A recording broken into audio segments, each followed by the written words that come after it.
That's none other than architect Prashant Sutaria. This is what they have done, which is so nice. They have done tactile tile for visually impaired person, handrail on both the sides. And then you move ahead. And that's where the barrier, the handrail ends. The person who cannot see, he's lost over here. Habeeb Khan, sir. That there were no hotel rooms in Delhi, in our capital city, wherein these people could be accommodated comfortably or could do their duty at daily course comfortably. By law, it is mandated that every hotel should have a couple of rooms designated as, people physically challenged rooms. Mr. Salil Ranadive. So the whole problem ultimately is implementation, and that is something that we did find as a lacuna as a committee, that when we were looking at this whole exercise of putting this manual and compendium and everything in place, that ultimately we've got to take that last step and reach the last mile to say ultimately we got to get this into place. Shri Ratan Batliboi. You don't need to have a law to wear a helmet to protect your head. Why do we as architects need to be told that we should look after our own humanity? People who can't walk, who cannot see, who cannot hear, who cannot feel the same way as we do. Mr. Nitin Killawala. But all of a sudden there is a big demand or a big sort of necessity to have this kind of, to make it, why not make Murarbagh also universally accepted, access to all.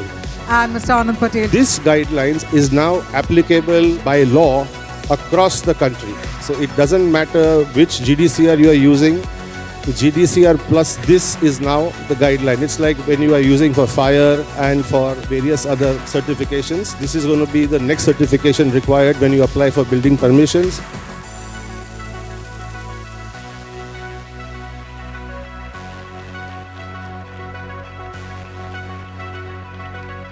We have with us none other than architect Prashant Sutaria. So I'd like to please invite him on stage because joining him again, along with him, are also some more stalwarts who will be part of this entire panel discussion. But first up, can we have a thunderous round of applause to please welcome architect Prashant Sutaria. So today we are here to talk about something which is interesting, and I'm sure many of you would have your own perceived ideas about the topic. But I would request you to keep your mind open and see at the end of it how you feel about it. So just to begin with, I just want to show you a very small presentation. So this is a mapping that we have done for Oshiwara, Lower Oshiwara metro station. As you know, all of us are facing hardships when we commute in Mumbai because of the metro station and the metro line which are coming up, as you are aware. So this is the line 2, this Oshiwara metro station is on. And just to give you a background, the cost of only line 2 is more than 5,000 crores. So we have got almost 40 to 50,000 crores being pumped into metro lines at the moment in the city of Mumbai. This is the location of the metro station, and there is Infinity Mall at Andheri, Lokhandwala. There are residential buildings, office buildings, and we did a small mapping and analysis of this station, and we realized that they have provided certain facilities for persons with disabilities. So they have got a tactile detail, as you can see on the floor, and it leads you to one of the exits. And as you move ahead, there is a threshold, and then naturally the person with a visually impaired person can move either to the left or right and hold the the bar over there on the railing on the side and climb down. Now see what happens next as you go ahead. So here you have, this is what they have done, which is so nice. They have done tactile tile for visually impaired person, handrail on both the sides. And then you move ahead, and that's where the barrier, the handrail ends. And then suddenly you have nothing. There are no tactile tiles on the floor. And the person who cannot see, he's lost over here. He will have to take help of somebody else. So these are the pros and cons. No tactile tile, as well as handrail abruptly ending. And then there is further shock when you go down little more ahead, and this is what you see. You land on a footpath on which people like you and me cannot walk. So what about anybody with any disability? How is he going to walk, or she is going to walk? So there is encroachment on the footpath, handrails ending abruptly, no tiles. And this is what you see our footpath. I'm sure all of you walk on same footpaths every day at different locations. So nothing is provided on the footpath. So you actually invite somebody to come there thinking that he will have a path leading him to somewhere else, but it's like a trap. That person is stopped over there. And then these are the conditions around, unsafe even for people like us. And this is the other side of that footpath. Incidentally, somebody has put the yellow tile, but there is no tactile detail to it. So it's a half-cooked meal that it has been served to us. So these are some of the concerns that we all have as designers, and we all feel that we are building India to the next level, and we all have a role to play in this important aspect of design and construction as a fraternity. And we thought that why don't we take up this as an opportunity to talk about it and what we can do about it. So today I have got some experts with me. Thank you very much, sir. Well, I'm sure by now everyone's guessed the stalwarts that we're talking about, who will actually be part of the discussion. They've been the movers and shakers of the industry. So now moving on to our experts, I think let me ask Anand bhai to talk, because Anand Patel has been a very leading expert in this field and has done exemplary works. So Thank you, everybody. As Prashant sir has quite clearly said, it's a very, very important subject matter for architects, interior designers, product designers, basically everybody, all citizens. So I'm going to give you a quick introduction to what this whole subject matter is about, also from the legal point of view, and what it means to the design fraternity. So this is what we see all across the country, people with disabilities, all kinds of disabilities, not having proper means to be able to move around. This is a table which gives you an indication of the types of disabilities that we have and the percentage. This is based on a census of 2011. It's already quite old. Numbers have definitely increased. The government has a lot of regulations in place, starting from 1995 and then slowly maturing into something what is called the Act, the People with Disabilities Act. So this is something which has been in motion since 2007, when India signed up to a convention with the United Nations. And this means that under human rights, everybody has equal rights for education, jobs, access to all sorts of information.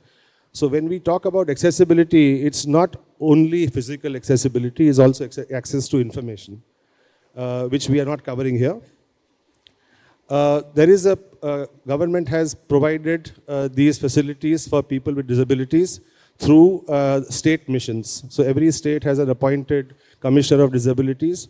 Any person with a disability which is inherited by birth or has occurred through accident can register with this. And there are 21 disabilities which are certified by government, under which people get special provisions. So they get rights to job, to education, to transportation, to various other things. You get a certificate, an identity card, what the type of disabilities you have. And then over the years, since 2007 till now, all government ministries have issued various guidelines, which you see here a sample of, as to what they should be doing to help people with disabilities to have access to these rights. So these guidelines basically lay down the rules, and to us as designers, it means lay down the principles and guidelines to design, like basically how we are using the development control regulations to make buildings. There is a massive campaign going on across the country, which is known as the Accessible India, which is supported by the central government. And these are the 10 main areas under which the guidelines have been issued.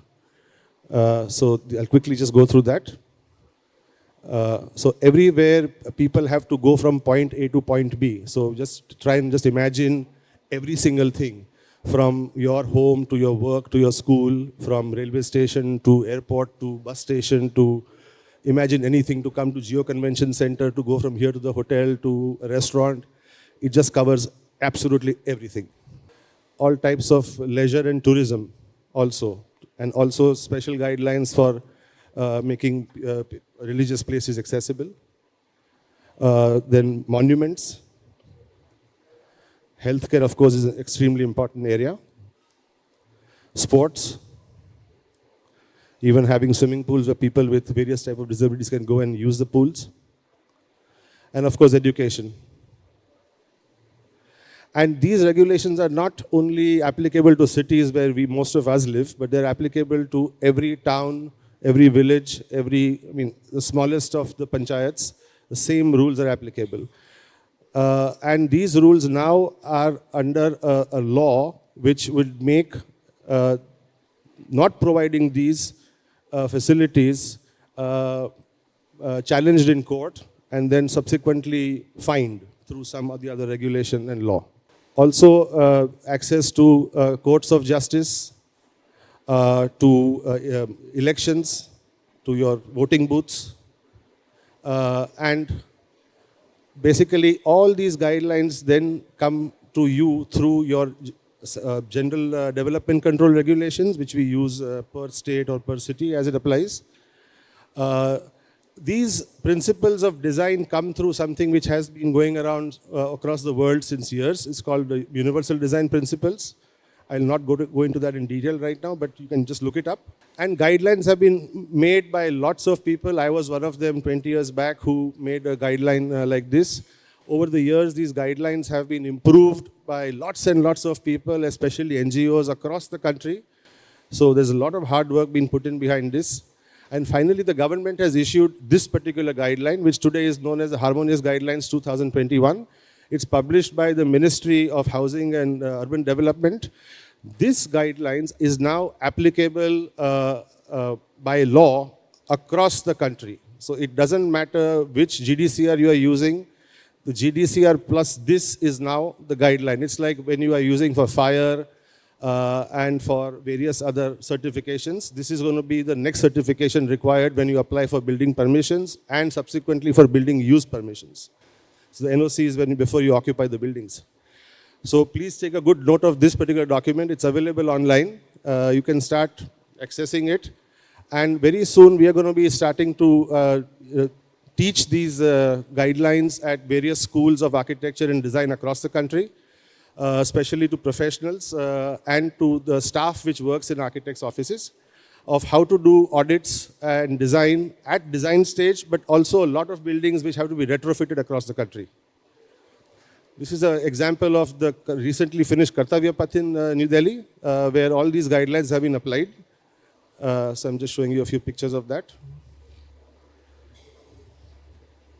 And going back to this document, so please remember this document very well. Thank you very much. So now let me introduce you to this subject where it comes most interesting for all of us. This is not only a noble work, noble cause, but it's a big business in times to come. And for that we have the experts over here who are going to talk about few things. So first let me ask architect Habeeb Khan, who is a practicing architect, also comes from, he's a director of an architectural institution at Nagpur, and as all of you know him, he is the former president of Council of Architecture. So Habeeb Khanji, what is your opinion about whatever we have discussed, and what is it that council, when you were the president, and what is happening today about this subject? Would you like to share something about it? Yeah. Anand just talked about, and Prashant also talked about certain rules, regulations, laws in existence.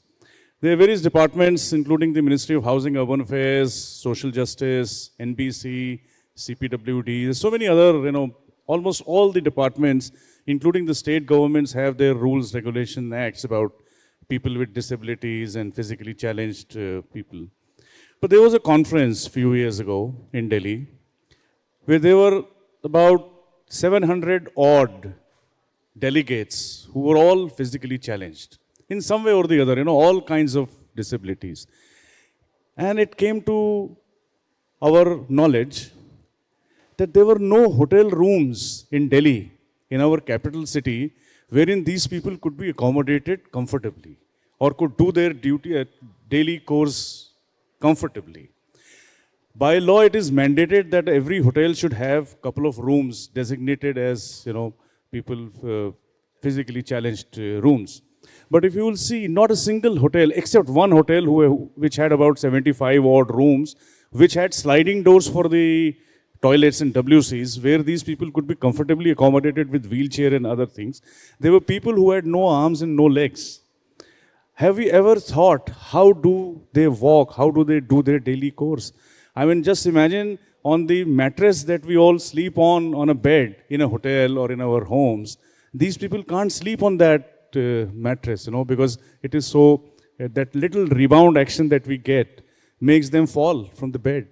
And it was such a big challenge, an eye-opener for all of us, including the government, that we cannot accommodate 500 odd delegates in our capital city, and where are we and what are we doing about it?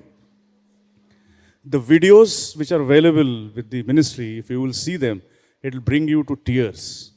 And you will be moved beyond your imaginative beliefs as to what happens, when a wheelchair does not enter a washroom. How does a person access the WC seat or stand up to brush the teeth and so on and on? I mean, small little things I'm talking of. Have you ever imagined in this day of internet and the accessibility and the social media that we all have, how does a blind person access all this? Have you ever thought how is sensitive to this? So the idea started with this fact that in spite of all the laws, regulations, manuals and documents being available across the country, where are we going wrong? So the government of India decided that Ministry of Social Justice and Empowerment, in which there is a Department of Empowerment for Persons with Disability, is the right nodal agency to look into this and the implementation of the laws and the acts that exist. And when this was studied across, we found that there is a lot of discrepancy in various documents that are available in the country. I mean, some says that the corridor should be 1200 wide, some say 1350, some say 1600 wide, so on and on. There's a lot of discrepancy in the entire documents that were available. So the Council of Architecture was invited at that time. I was the president, and we had an MOU with the Ministry of Social Justice and Empowerment, where we were working on 3 verticals, Prashant. And I'm sure Prashant, Salil and Anand, they're all part of the committee, empowered committee who are working on this. And this will be a landmark document that will be produced, which will be a compendium of all the documents that are available in the country, and also will be a compilation of the highest standards that are available, so much so that the NBC, I'm sure, is being rewritten now, and under the leadership of V. Suresh. And he has also agreed to incorporate whatever we will do. So it's a big responsibility that will become a law by itself. So we're working in 3 verticals. One is the compilation of all the documents that are available, rationalizing it, and making it technically correct and appropriate. So that document will be manual of universal accessibility, which will become a law again. And the problem was, like I told you, how to implement that, the law that are available, the documents that are available to us. So we're working on the implementation aspect of how to do this. So the second vertical is training auditors, architects and professionals, allied professionals, to implement the law. So there will be auditors. There will be 6,000 auditors in the first phase that we are going to certify, the ministry is going to certify. And these will be not only auditing the existing buildings, but also give approval for the new buildings that will be coming up, new urban spaces that will be coming up, new public facilities that will be coming up, and so on and on. So this, there's a possibility to have at least 1 lakh auditors certified in the next 10 years. We are beginning with 6,000 auditors certification in the first year by itself.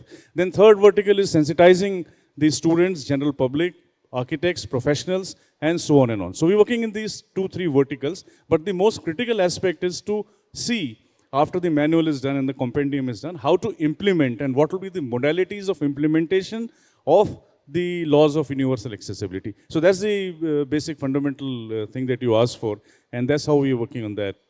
And you're all on that committee who's working on that. Right, sure, thanks for that insight about it. I think all of us must be thinking, all of you must be thinking that why India doesn't have the kind of public infrastructure which is like pedestrian-friendly walkways or, universally accessible public areas which are footpaths, public buildings. And, we are all talking about laws and manuals and books and procedures, but how actually it is going to happen and who is going to do it? Who can do it? I mean, is there a role that all of you can play in that? And that's where, I think I would request Salil to speak about his perspective. Before that, Prashant, I just want to intervene. I forgot one thing. When after the conference, these delegates wanted to go around Delhi and see, their demand was to see Qutub Minar and Humayun's tomb and one of the temples, Kalkaji temple, apart from Lotus temple. The idea was, we could not take them to Qutub Minar or to Humayun's tomb, to access, all of them to access or get down from the bus and reach the monument directly. So not only our buildings, but our public spaces, urban spaces, absolutely lack of convenience for, accessibility to persons with disabilities. So that's another thing that you all are looking at. So thank you, Prashant, and thank you, FOAID, congratulations, FOAID, for 10 years, and thank you for having me also for 10 years here. I had as much hair as Pooja has, and I've lost it all, so thank you for that. Anyway, good afternoon. This is, I think, by now, I think everybody's kind of realized this is like really an important topic to be speaking about. And before starting, what I would like to say, I think I want to remind all architects here that you're not just there, architects are not here just to get commissioned projects to do. I mean, it would otherwise mean that we're just working as mercenaries. Kindly understand that, we are here because there's been an act of parliament. And if it's an act of parliament, it means that you're working for society. And never forget the fact that, whatever brief you get from the client, society is part of the brief at all times. So it's not just about saying, I did this because the client wanted it.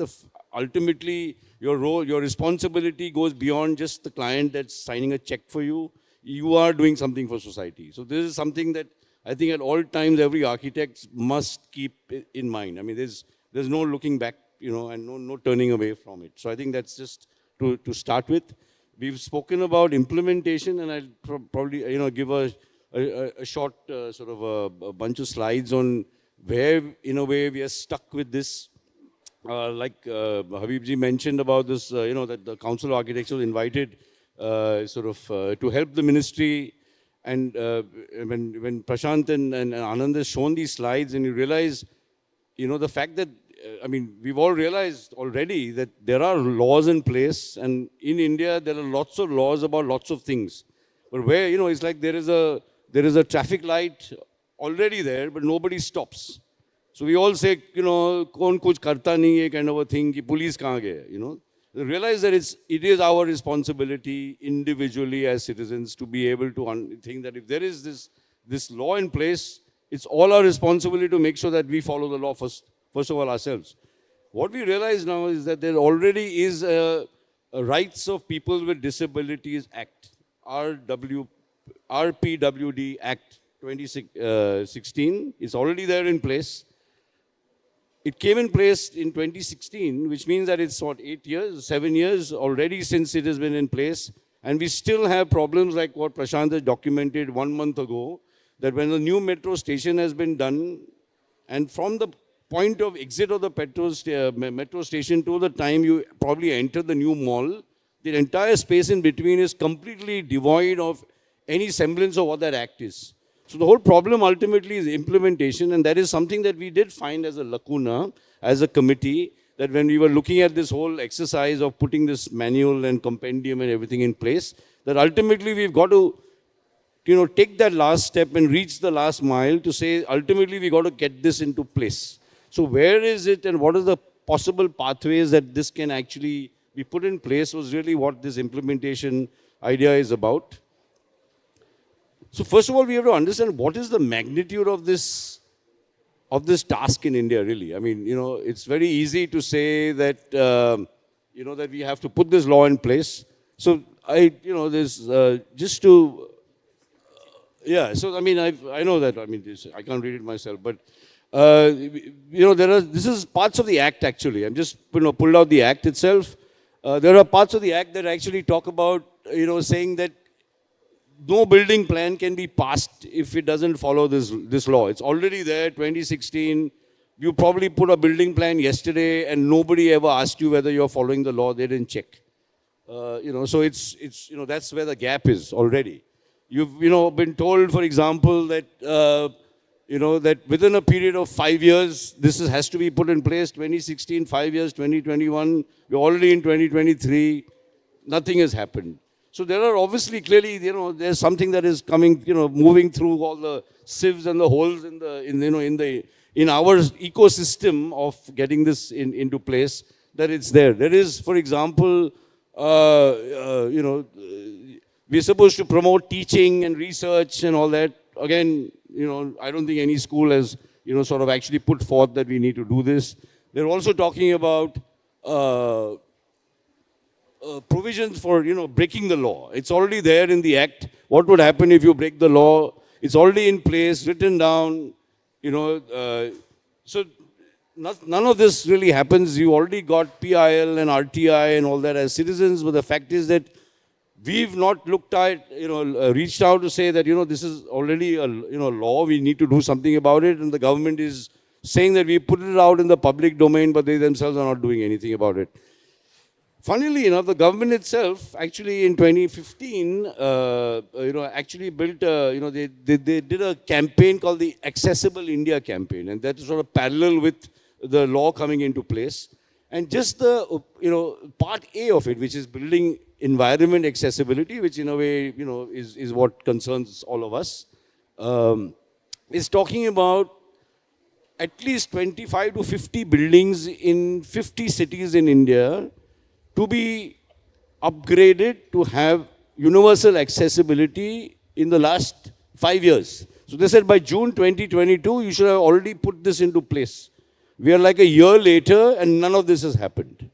So I don't want to talk, only talk about, sort of doing jhanda, like waving a red flag, but this is the unfortunate fact of the matter. So what do we, sort of, where are we lacking and what is the sort of big vacuum? So we're just looking at saying, who has to implement the law? Ultimately, it is the arms of the government that has to implement the law. All urban local bodies and all panchayats have to implement the law. And like Anand said, it has to become part of the DC regulations. So like when we all now, for example, know that when you put a building plan for approval, you have to follow the fire norms. And you have to put that staircase every 20 meters, the widths and everything is specified. It's already done. So every single person who makes a drawing now knows that, look, hey, this building is going to need fire certification. So you better just make sure that it's already there in the building. The same thing about, say, earthquake. Now everybody knows that, the building has to be earthquake proof. Every structural engineer will make sure that he's, got those, the calculations right and the plan goes. This is also supposed to have been up at the same level. So, and who's going to implement it? It's all the local bodies who actually approve plans. So they're supposed to put this into place. But let's say, what is the scale that we are talking about here? In India, we all can, shake our heads where government kuch karta nahi hai. So let's just see what is the scale. There are about 100 municipal corporations in India. This, it's already municipal corporations, 100 plus in India. There are about 1,600 Nagar Palikas in India, across the country. There are about 2,400 town boards. So this is all depending on the population of each town and city. The municipal corporations get, sort of different categories. And there are about 250,000 gram panchayats in India. So if just that's the scale of the number of actual local bodies that we have that need, sort of be, activated. Every public interface facility, private or public, privately owned or publicly owned or government owned, every public interface facility, which includes, for example, an ATM, which is a public interface facility, needs to be universally accessible. That's really the law. So I'm not even talking about the top end of the scale, which is an airport or a railway station or a bus station. I'm coming down to a bus stop and an ATM. So everything in between, whether it's a school, a college, canteen, any single public interface facility, a club, anything needs to be universally accessible. That's the law.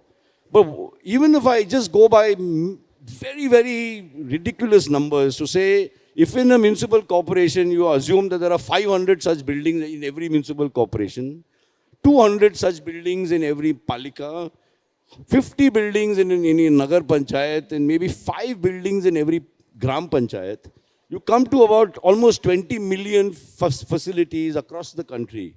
And I think the number is probably so undersized that I would say that they needs to be perhaps multiplied by 10. So you're probably looking at 100 million individual facilities that are already in place, which according to the law need to be retrofitted and made universally accessible. The compendium with which you need to make it universally accessible, like Habeeb has said, there are several compendiums. Maybe there are conflicts, but none of these buildings don't even acknowledge any of those compendiums. So it's not even like they've been using the wrong compendium. They've not been using any compendium at all. For example, for any of these buildings which are already there. Includes Qutub Minar, includes, VT station, Banda station, you name it. They're all part of this probably 20 million or 200 million facilities across the country. So what do you do now? Who's first of all going to do this?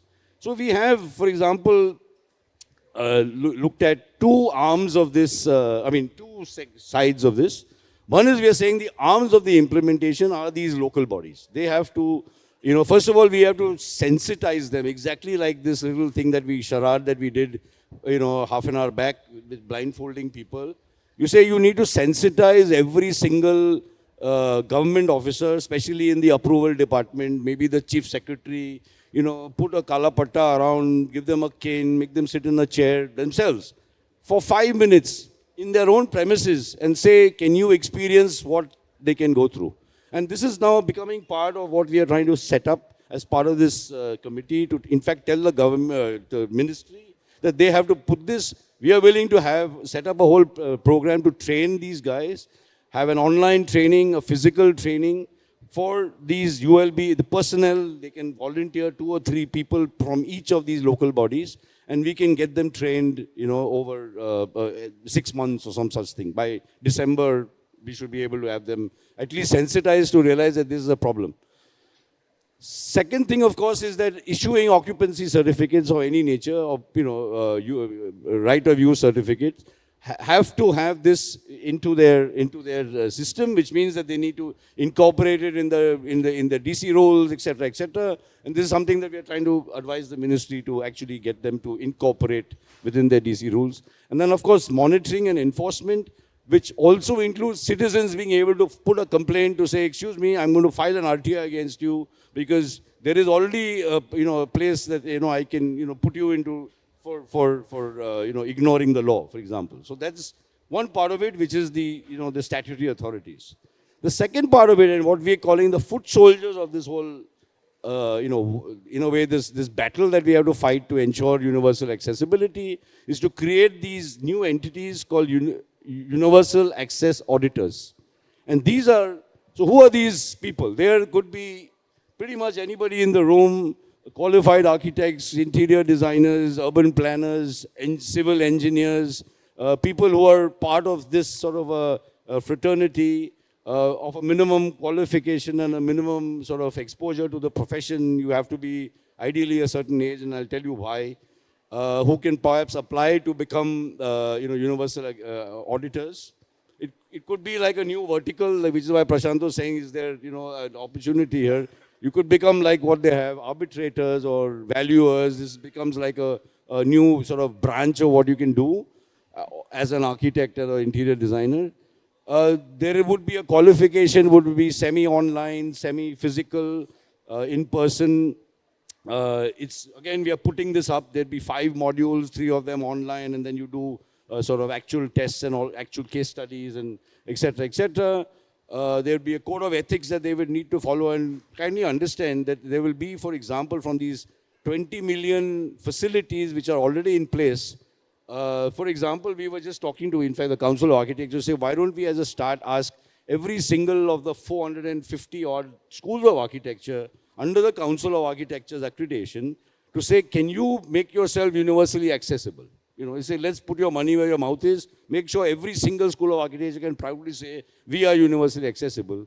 And we know that there'll be a pushback. There'll be owners who are builders, patrons, some, trustees who are turning on. Somebody will go there with a 10 crore bill to say, you know what, I need to get elevators in, etc., brick the toilets, make larger washrooms, etc., etc. And suddenly they're going to say, why should I spend this money? And so this, we said it's like a test case. You might have, and we've discussed this during the committee meetings. Imagine if the police commissioner's office is not universally accessible. Who's going to go and fight with the police commissioner to say, we'll shut your office down? It's a police station, the exact, for example. But these are realities. I mean, you realize, I know that they've just redone, for example, Khar police station, and you cannot access it because they've got a plinth higher than this. Like this stage is not universally accessible, for example. So these are, facts that we have to deal with, and we're going to have people of a certain, let's say, heft to be able to negotiate this even across the table with all kinds of people who are going to try and bribe you to say, you know what, मेरे को certificate दे दो नहीं तो मेरा building का occupation certificate चला जाएगा. So you need that, and you need people of that sort of ethics. Who's going to appoint? So we are going through the whole system of trying to figure out, maybe templates for these. And then, of course, there's going to, we want to actually create a universal accessible app, which anybody should be able to access to say, is the Qutub Minar universally accessible? You should be able to see it, see the plans. Maybe it is partly universally accessible and it's declared over there that this is perhaps a partly universally accessible site to say they have ABCD, but they don't have ABCD. So you know before you go. You know whether they have diluted anything over the next so many years because, all kinds of things happen. But there is, let's say, the ministries asked the council to do this and they want the advice and then, I'm very, very happy to provide it. So we are, sort of actually sort of looking at it positively to say that, if we can partner with them. But it is for, I think, everybody to, force the issue. We don't need a law. For example, I mean, sometimes it's surprising, that you need a law to tell you should wear a helmet when you ride a bike. I mean, it's your own head, right? You don't need somebody to tell you that your head is valuable. So why do you need a law to do that? So this is exactly, you say, but law nahi hai to main helmet nahi pehnega, girega to kiska loss hone wala hai? So you can't blame the government for this. This is something that we have to do ourselves. I mean, frankly, every one of you should access that harmonious guidelines 2020, 2021, which is already there. You can download it just now while you're sitting here. Make sure it becomes a Bible in your office when you're sitting and making drawings for anybody to say, hey, this is the law. You can tell your client that this is the law and you can be fined for it. So go ahead and do it, make it like a universal, morcha rather than, movement. It has to be a groundswell, right? Thank you. Thank you. Thank you for that emotionally packed presentation so that it gets conveyed so well. I think these are all talks that we have done, but let's ask architect Ratan Batliboi. He has been involved in a number of public buildings, from railway stations to public buildings to exhibition center to beautification of Marine Drive. So, sir, what is your experience? I mean, these are all rosy talks dreams that we are having. But what is your experience? What is the ground reality? How does it feel when you actually try to do things? So, if one is sensitive to the needs of humanity, I don't know why we classify ourselves as the haves or the physically able versus the disabled. I think the disabled are technically just differently abled. And having said that, like Salil said, you don't need to have a law to wear a helmet to protect your head. Why do we as architects need to be told that we should look after our own humanity? People who can't walk, who cannot see, who cannot hear, who cannot feel the same way as we do. So I think the important thing is to be sensitized ourselves. The second thing is that you should be the guy, the architect should be the person telling the lawmaker that this is what we want to do on site. This is what has to be done on site. We don't need to be told by somebody else that this is what you have to do. I think that's a big role reversal. Normally you wait for a policeman to tell you, okay, hey, don't break the light or come to the side and give me your license. I think it should be the other way around, where we should be the lawmakers, so to speak, or we should be the law enforcers, so to speak, to say that we are doing what we want to do, and you better do the way we want to do it, and pay for it if it's a government project. I think the other thing is one has to be sensitized to just allowing the physically challenged to have dignity. I think that's the most important human function. If we deny dignity, if we deny independence, if we make people feel that they are dependent on somebody to push them around, somebody to guide them, somebody to help them to cross the road, somebody to just help them maneuver a pathway or footpath that is expected to be done, I think that's a bit of too much of an ask of the people, unfortunately, who have these disabilities. And I think all I can say, Prashant, is that on any public project, I think all has been said, but on any public projects, it's the architect or the planners or the designers, the landscape designers, anybody who has to be sensitized to these functions and actually act on them. We don't need to have laws.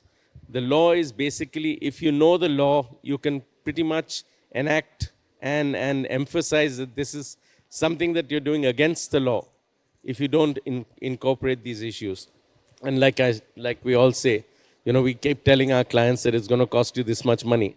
If it's a fire regulation and he cannot negotiate that, he's willing to accept that. But if it's a physically challenge or an accessibility issue, they're willing to challenge that and say, listen, get it managed. I don't think we should fall for those. I think we should be very stringent about our roles and responsibilities to society. And I completely empathize with everything that Salil has said with the same passion and the resolve. Thank you. One thing I want to add here, when we talk about physical disabilities or differently abled, interestingly, the Harmonious Guidelines 2022 actually also includes, besides people who are perhaps have this, differently abled, also includes senior citizens, which all of us are going to be. So it's not something that's not going to happen to us. It's going to happen to every single person. The senior citizens, pregnant women, people with children and infant in arms are all technically, also supposed to be differently abled in some ways. Why? In fact, even that, anybody here could break a leg tomorrow. It could be temporary disability. You have to suddenly, I have experienced this myself when I pulled a muscle and I had to wear crutches for 4 months. It's something that can happen to anybody. So it's really not about us and them. It's about all of us. It's all, we are all part of in the same room. I think the biggest turning points have been when the municipal commissioner has broken his leg and he had to negotiate a flight of stairs and he denied a lift in that building or something like that. Okay? So I think those are the biggest turning points. Right. These are all on the positive sides and what we can do.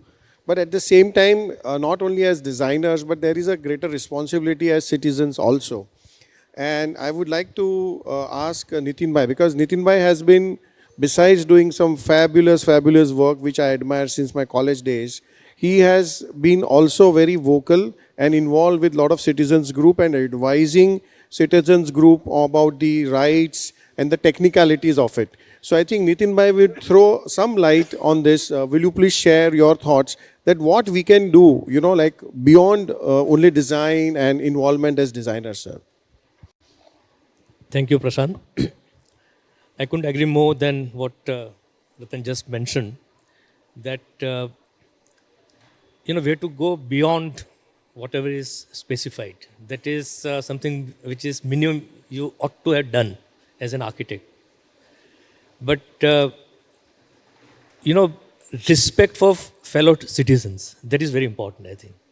Once you have that kind of culture, which is, I feel, that in today's very hostile and insensitive kind of, cities are in any case very, very chaotic.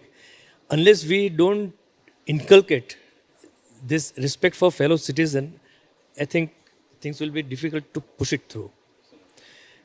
You just showed slides of metro stations, and everyone spoke also that what happens between two metro stations is there's nothing. So today, as an architect, I would see that how to prevent to become disabled. Because that is also something which is, and we are seeing this in newspapers, that just because of few potholes, you have, someone running over and things like that. So this is also something which is very, very important.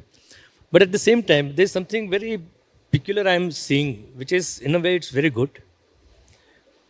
We have a community hall in a absolutely congested Girgaon area called Morarbagh, where that structure is over 100 years old, 115 years maybe. It has worked very well so far. But all of a sudden, there is a big demand or big sort of necessity to have this kind of, to make it, why not make Morarbagh also universally accepted, access to all. So we just did very, simple audit, and actually it was very experiencing, like how they were doing. But simple measures, like having grab bars, and then now there are grab bars in each and every toilet cubicle. Because even for elderly person, it is very difficult to get up and, stuff like that. So this is something which is very, very important, and I think we need to look at all these regulations. Now, when we also talk of, there's some concern when we had too much of regulations also. We mentioned about fire regulations. Yes, nobody wants to have their building unsafe from fire point of view. But to get that approval in a city like Bombay, that is the most corrupt department. I'm telling you openly. To get the approvals. So, on one side, approvals are there as a guideline, but as you said that you have to have your own sort of, in initiation in implementing that. That is very important. That's it. Right. Thank you. So I think I would, at this stage, I think looking at the timelines and everything, I would also give opportunity to audience to ask any questions that they have. But before that, let me introduce we have a special guest over here. And let me introduce her, and then I would like her to say a few words and share what she thinks about our discussion and what our fraternity can do. Yeah. So we have Dr. Ketna Mehta, who is a PhD in healthcare rehabilitation management, a certified management consultant, management faculty, successful author, writer, editor, founder, trustee of reputable NGO Nina Foundation, and is also a spinal cord injury survivor since 27 years. So can I ask Dr. Ketna to say a few words and from her observations and perspective. Doctor. Thank you so much.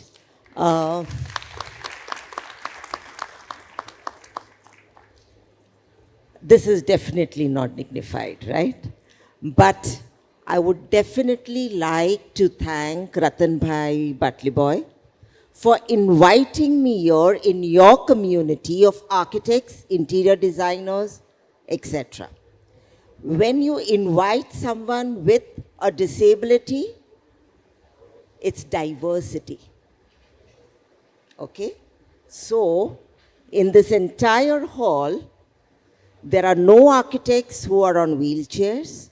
There are no architects or interior designers who use a cane, etc., etc. Your exhibition stalls are also not inclusive or barrier-free. Why is that?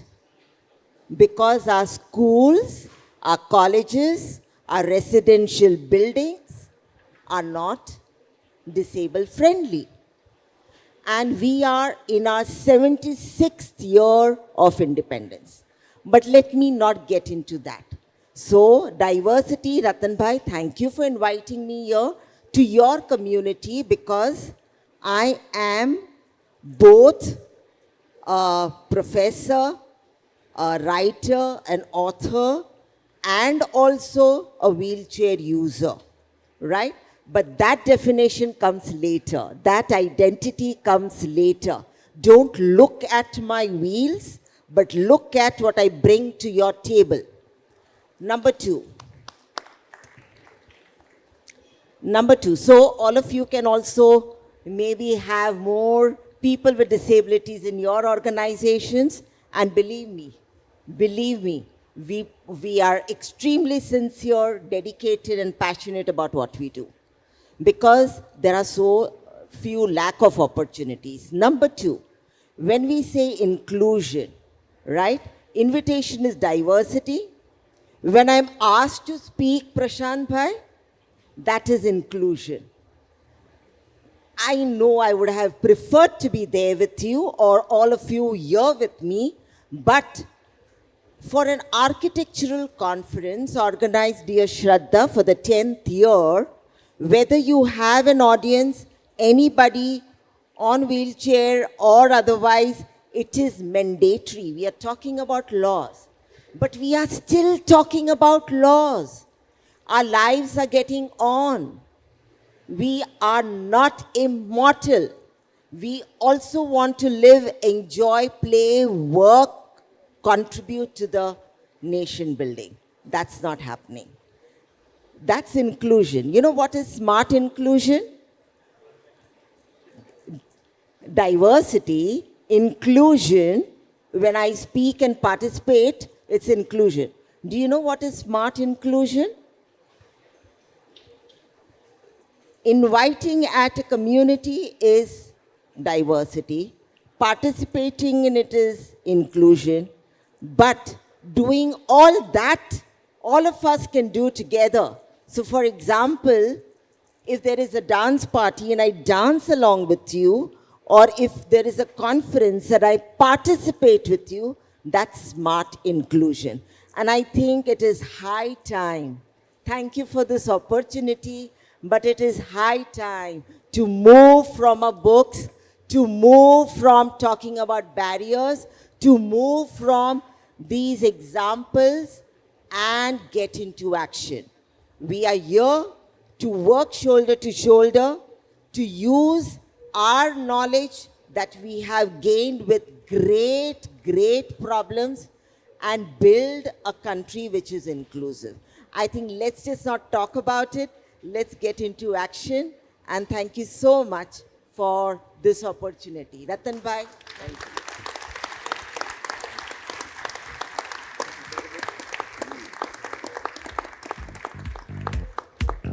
Thank you.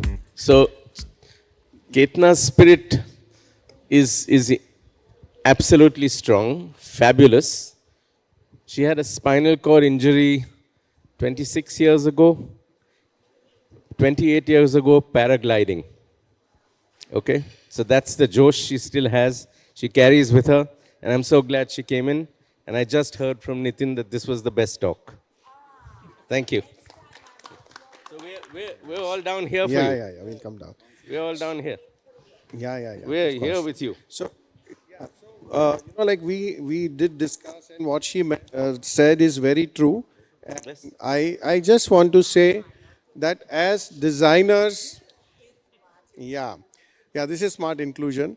And I think as designers, if we can, play some constructive role, because I'm sure all of us, as somebody said, all of us are going to become old one day. And we will need some support or help. So if we can create a world, India, cities, a nation which is inclusive, it's for our own good. That is number one. Number two, if we can help people who might be medically disabled, but if we can make them smartly inclusive, what she said, and I'm saying we make them socially inclusive, then I think it's more fun, because I'm sure all of us have somebody old at home who cannot travel. Of course, now we have a lot of facilities at railway stations, airports, everywhere. But still, so we have people who have these challenges at home. I'm sure there are so many women over here, and some of you must be mothers, so you know what happens when you are carrying a child and you are facing difficulties in public transport or at public places. So I think we all need to become sensitive to all these things which are required very much for our nation to be like a developed nation. And I would say purely from a very simple thought which I always stress, if we can make everything universally accessible, at least we will have a safer public places for our own self. Because today, if you want to walk on a footpath, it's not safe. So if you make it that universally accessible, automatically it will benefit you also. So on that note, I think we should conclude our session with a positive mindset of being more involved in this. And I want to thank all my panelists and ma'am, you especially,